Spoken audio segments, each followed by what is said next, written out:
Can you... Perfect. Voilà. Bonjour. Bonjour. ¿Ça va? Oui, très bien. Yo siempre empiezo las entrevistas preguntando lo mismo, y es ¿por qué haces cine? Il commence toujours ses entretiens par la même question. Pourquoi faites-vous du cinéma? Je fais du cinéma parce que c'est mon rêve d'enfant. Et depuis toute petite, je suis fascinée par le cinéma et je rêvais de travailler devant la caméra et derrière la caméra. Hace cine porque es su sueño desde niña. Desde niña siempre le ha fascinado el cine y siempre ha soñado con estar tanto delante como detrás de la cámara. Vale. ¿Y qué es lo más difícil? ¿Delante o detrás? Et qu'est-ce qui est le plus difficile, être devant ou derrière la caméra? Je trouve qu'être derrière la caméra, être réalisateur, c'est plus difficile parce que ça englobe beaucoup plus de choses. Et quand je suis comédienne, je m'amuse beaucoup, mais j'ai juste mon rôle à penser. Alors qu'un réalisateur doit contrôler la totalité du film et du plateau.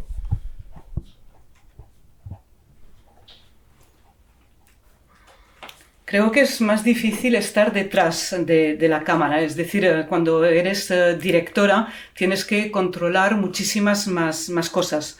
Cuando soy actriz solo tengo que dedicarme al papel al que voy a desempeñar. En cambio, como directora hay que controlar toda la película, todo el set. Son muchísimas cosas por controlar.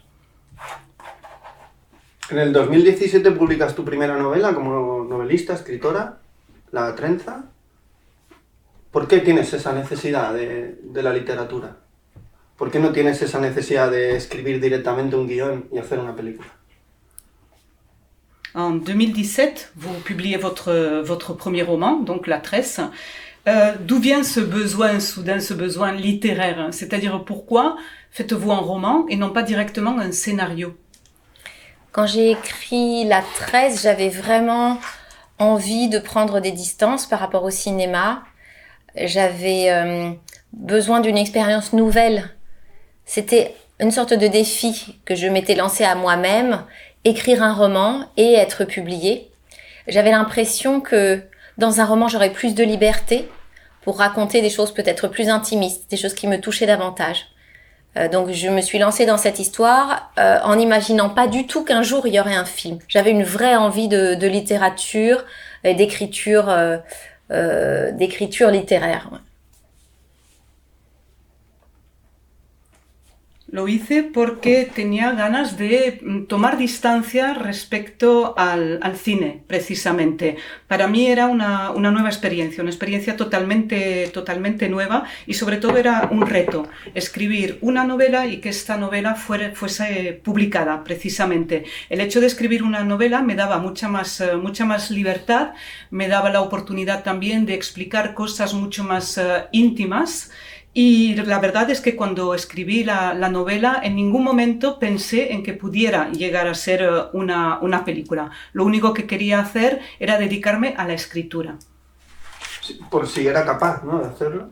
Vous vouliez savoir si vous étiez capable de le faire, d'écrire. Como un reto, ¿no?, personnel. Un défi personnel. Oui, j'écrivais déjà depuis toujours, j'écris, mais je n'avais jamais écrit sous cette forme de roman. Et à ce moment-là de ma vie, j'avais un peu perdu confiance en l'écriture, en mon écriture, parce que j'avais essayé de monter plusieurs projets de cinéma qui ne s'étaient pas faits, des films qui ne s'étaient pas faits. Et je crois que j'avais besoin de retrouver de la confiance en moi en me lançant ce petit défi et d'aller au bout de ce projet-là qui m'était vraiment très personnel.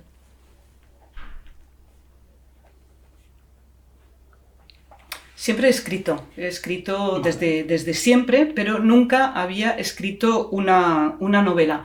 Y resulta que estaba en un momento en que había perdido quizás algo de confianza en mí misma porque había tenido diferentes proyectos de películas que al final no se habían llevado a cabo, no se habían realizado.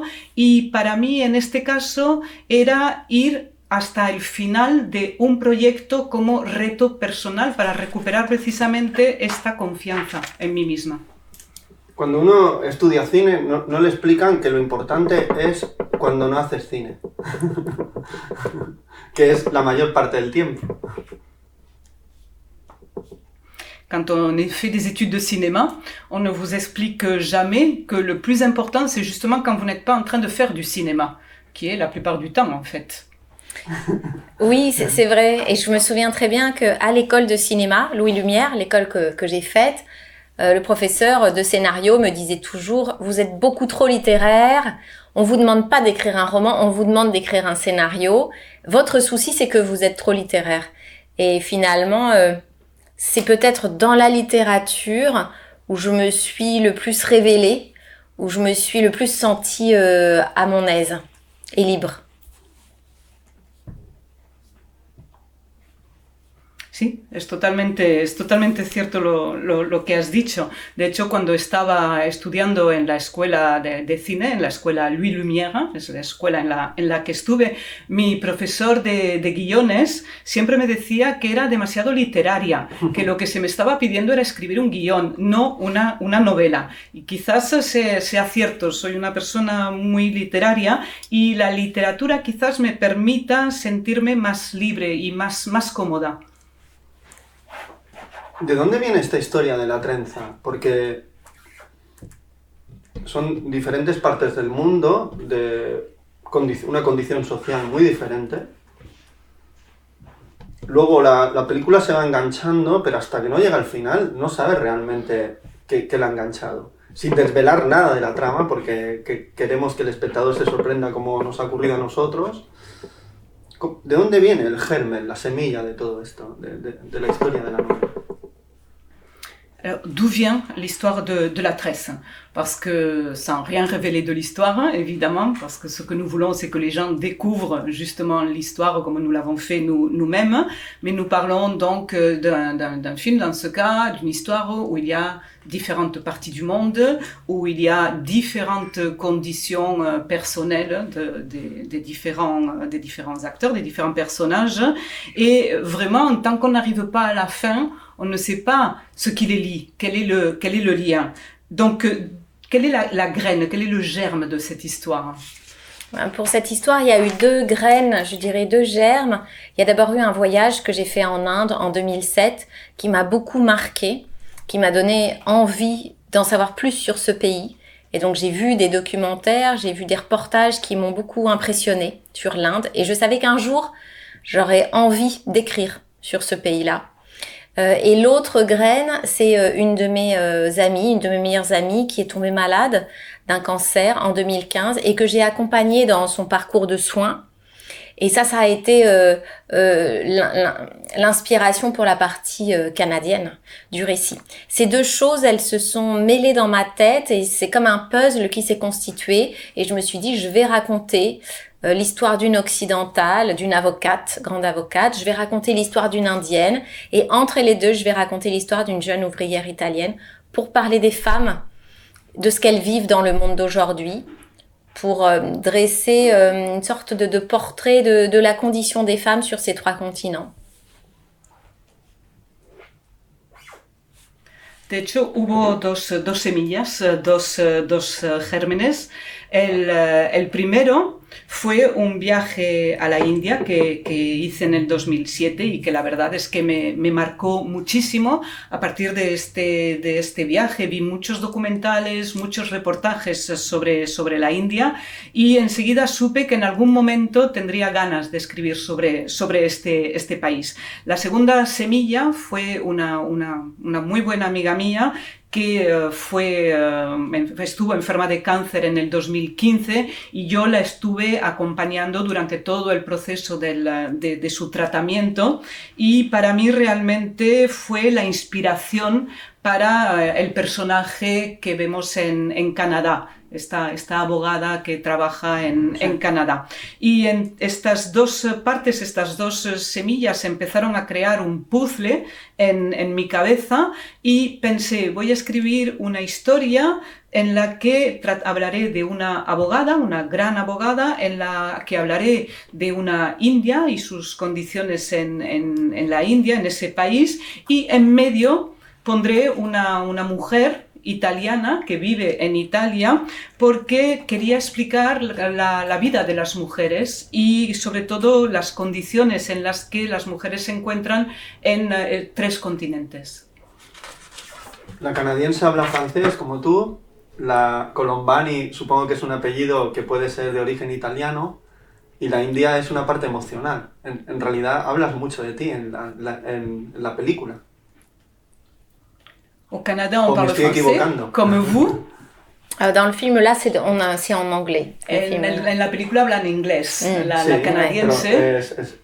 Canadá está bien francófono. Mais le Canada est aussi francophone. Oui, c'est un pays à la frontière entre la culture européenne et la culture américaine. Et c'est pour ça que j'étais intéressée par cet endroit. Es un país efectivamente que está en la frontera entre la cultura americana y la cultura europea. Por eso le llamaba la atención y le interesaba ese lugar. Donc en Canada, le Canada est francophone, on parle français comme vous. Colombani, votre nom de famille, pardon, c'est une consonance italienne. Ah oui, en fait c'est corse. Es de Córcega, es corsa. Ouais. Et l'Inde, c'est la partie émotionnelle. Donc, il y a beaucoup de vous dans ce film, quelque part. Oui, j'ai mis beaucoup de moi dans chacune des 3 héroïnes. Je les ai vraiment construites chacune à partir de moi. C'est comme ça que je travaille. J'essaye toujours, quand j'écris un personnage, de voir ce qui peut me rapprocher de ce personnage. Et en cela, ces 3 héroïnes sont 3 versions de moi-même, je pourrais dire. Les 3 me ressemblent à différents âges et à différents degrés. Sí, efectivamente, hay mucho de mí en cada una de estas mujeres. De hecho, cuando escribo y cuando creo un personaje, intento que este personaje sea lo más cercano a mí posible. Y en este caso son 3 mujeres y podríamos decir que de algún modo son como 3 versiones de mí misma a diferentes edades y a diferentes niveles, diferentes grados. ¿Cómo surge la idea de que adaptes tu propia novela y la dirijas? Porque esto es no sé cómo decirlo, si se puede traducir, un subidón muy grande, ¿eh? O sea, eso es como... De hecho, la novela tiene un éxito brutal. Supongo que no te esperarías tanto éxito de la novela, tantos libros vendidos y tanta popularidad. Y de repente 6 años después, o 5 años, o 4 años después, no sé cuándo se produjo, la película es 6 años después, adaptas la novela y también la diriges. ¡Buah! ¡Qué historia! Comment est venue l'idée de faire l'adaptation de votre propre roman et de le réaliser de plus, de diriger le film? Ça doit être comme une sorte de shoot, non? Parce que ça a été le livre un succès brutal, énorme. Sûrement vous n'attendiez pas autant de succès, autant de lecteurs, autant de publications, autant de popularité. Et tout d'un coup, ça arrive et vous décidez donc d'adapter et de réaliser vous-même le film. D'où vient l'idée? Parece que la novelista haya ganado a la cineasta. Finalement, la romancière a gagné la cinéaste. De momento. Pour l'instant. En réalité, mon objectif en écrivant ce roman, c'était de trouver un éditeur, être publié, et j'imaginais pas une seconde que ce livre puisse avoir ce succès. J'ai été complètement surprise du succès en France, à l'étranger aussi, puisqu'il a été publié dans 40 langues. Et en fait, ce sont des producteurs qui sont venus me proposer d'adapter le film au cinéma quand le roman est sorti. Et je me suis vraiment demandé si j'allais être capable de mener à bien ce projet. Donc je leur ai demandé un délai de réflexion, j'ai pas répondu tout de suite. Et puis en réfléchissant, je me suis dit que je souhaitais que si un film existe, il soit très très fidèle au roman. Et que j'étais sûrement la seule personne qui pourrait garantir cette fidélité. Donc effectivement, je me suis lancée dans cette aventure. Et oui, ça a été un shoot d'énergie énorme parce que le tournage m'a occupée durant 6 mois en Inde, en Italie, au Canada. 3 films en un, 3 manières de travailler, une distribution internationale. Je ne m'étais jamais attaquée à un projet aussi ambitieux comme réalisatrice. Finalement, c'est la romancière qui m'a offert la plus belle opportunité de faire un film.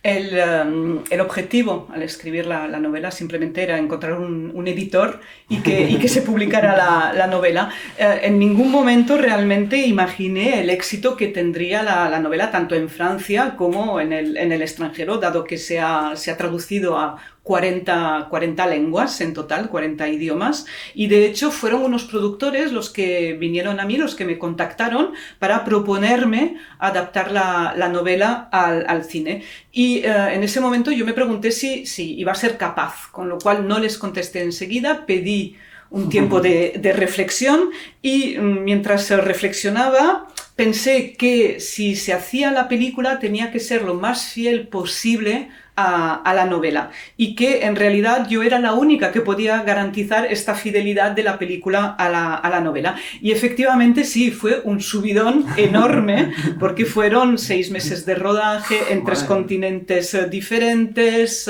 son 3 películas en una, sí. en realidad, y realmente es el proyecto más ambicioso al que me haya tenido que enfrentar en toda mi vida. Con lo cual puedo decir que la novelista es la que ha dado la oportunidad a la cineasta, en realidad. Es una película de personajes. Entonces, las actrices que los deberían interpretar deberían ser muy potentes. Yo no conozco a ninguna de ellas, no me había fijado en ellas antes. Entonces, ¿cómo las encuentras? ¿Cómo es el proceso de reclutar a estas 3 maravillosas actrices? Porque, de hecho, tampoco hablan mucho en la película, pero miran muy bien y sobre todo son personas que actúan. Y a mí me gusta la gente que actúa, más que habla, porque yo hablo demasiado.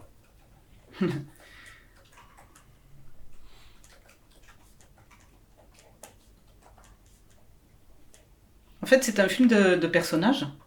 Oui, oui. Ce sont des actrices qui sont très, très puissantes. Très, très puissantes. Ce sont des actrices que moi, je ne connaissais pas, du moins. Donc, comment les avez-vous trouvées? Comment les avez-vous recrutées? Parce qu'en fait, elles ne parlent pas beaucoup. Mais il y a beaucoup, elles jouent beaucoup avec le regard. Et surtout, ce sont des actrices qui jouent. Et elles ne parlent pas beaucoup, alors que moi, je parle souvent trop. Oui, dans le roman, il y a peu de dialogue, en effet, et je préfère essayer de placer les personnages en situation, de les voir agir, plutôt que de les entendre parler. Et ces 3 actrices, on les a trouvées sur les 3 continents. En fait, on a organisé un casting avec un directeur de casting dans chaque pays qui m'a proposé des dizaines et des dizaines de comédiennes. Et je dois dire que ces choix... donc que ce soit Mia Malser en Inde, Fotini Peluso en Italie ou Kim Raver aux États-Unis, ces choix se sont imposés à moi. Je les ai reconnus en fait, mes personnages. Entre toutes les actrices que j'ai vues, j'ai eu des évidences, donc le choix n'a pas été difficile. Et aussi la petite fille qui joue le rôle de Lalita, c'est une petite fille qu'on a trouvée dans la rue à Delhi. C'est une petite fille qui n'avait jamais joué, qui n'avait jamais été à l'école, qui dormait sur un trottoir de Delhi. Et pareil, on a vu beaucoup d'enfants, plus d'une centaine d'enfants.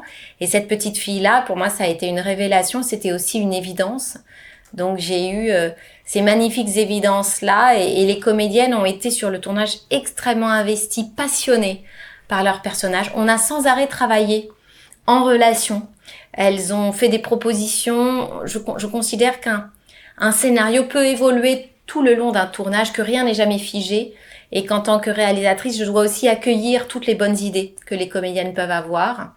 Donc ça a été un travail interactif, je dirais, tout au long du tournage avec mes 4 actrices.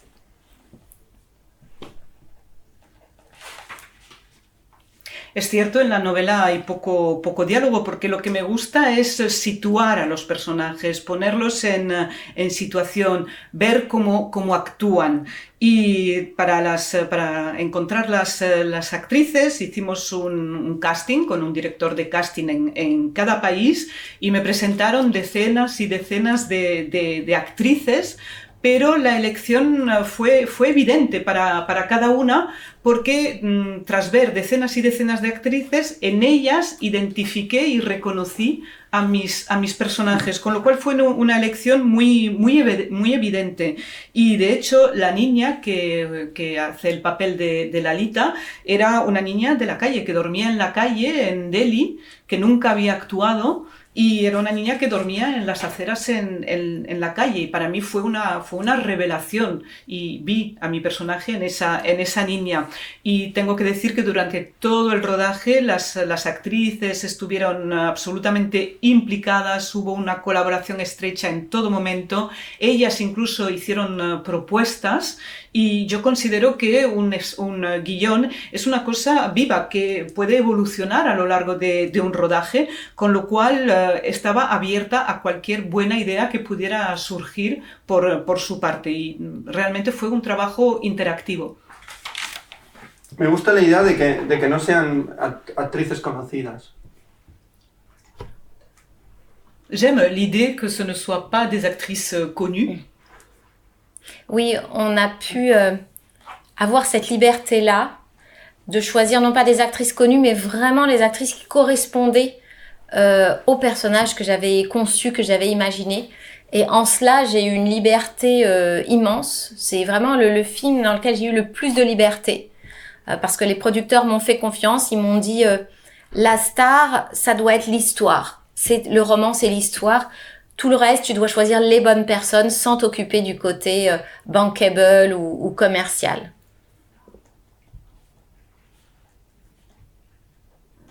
Sí, efectivamente, tuve toda la libertad para elegir las actrices que correspondían realmente al personaje. De hecho, es la película en la que he tenido más libertad, y los productores me otorgaron total confianza para poder elegir quién iba a interpretar a cada personaje, porque me dijeron, a ver, aquí la estrella es la película, no queremos necesariamente grandes nombres, grandes carteles.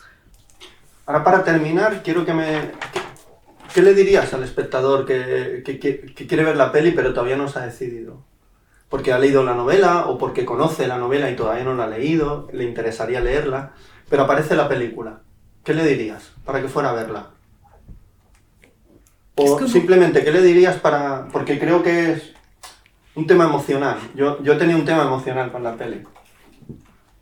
Emociona yo no pensaba que me iba a emocionar la peli, pero me emociona.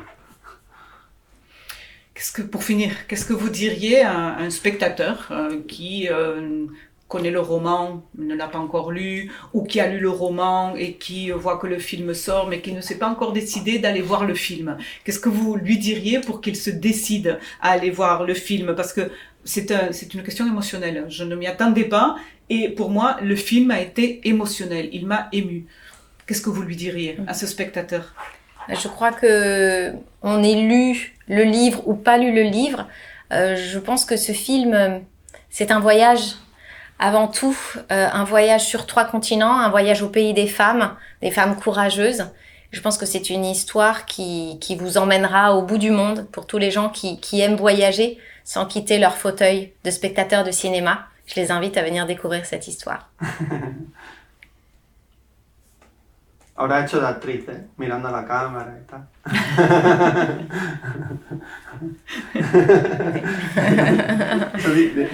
Je le digo primero. Là, vous êtes rentré dans votre rôle d'actrice. Voilà, absolument. Regardez oui. La caméra directement. Hayas leído o no la novela, diría que simplemente la película es un viaje. Es un viaje por diferentes países del mundo, es un viaje al país de las mujeres valientes, y es un viaje que invita a todo el mundo a moverse por el mundo sin moverse de su butaca. Gracias por la película, gracias por este ratito, y yo siempre digo hasta la próxima película. Merci pour l'entretien, merci pour le film, et je finis toujours en disant au prochain film. Ah, merci. Muchas gracias. Merci à vous.